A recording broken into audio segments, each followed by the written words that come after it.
Greetings, everybody. It's Pastor Chris from St. Andrew, and I'm here to talk about sermon this coming week. And we've been in a series entitled It Comes in Threes. We looked at 3 things to believe, 3 things to embody.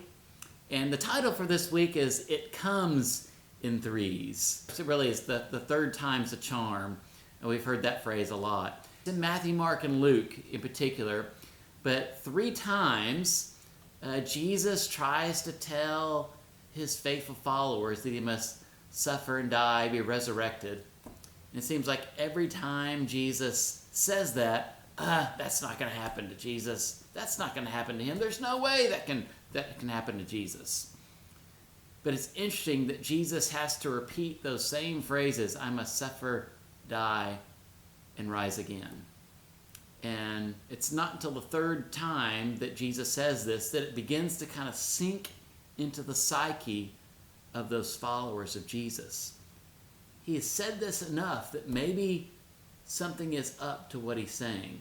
Maybe we can't be in denial any longer about what's going on in the life of Jesus and seeing the angst and the energy of those outside that believe Jesus is a threat. It's interesting, the idea of it taking 3 times for the disciples for it to really make a difference in their minds of maybe this is something we should really pay attention to.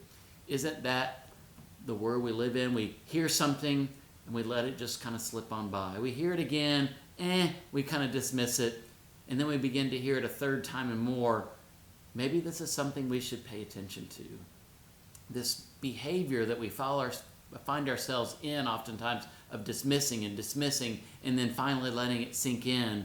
It's no different in the Bible. We find people continually dismissing messages that are important to pay attention to, but it's not till we hear it enough times that it becomes true or it becomes real for us. So this sermon title of The 3rd Time's a Charm is really thinking through paying closer attention to the very things we see, observe, hear, and experience in the world. And the more attentiveness we give to those things, maybe we're better prepared for when the words come of really believing them when they're spoken. So I hope you'll come for this final Sunday of this sermon series on 3 things. So join us on Sunday this week.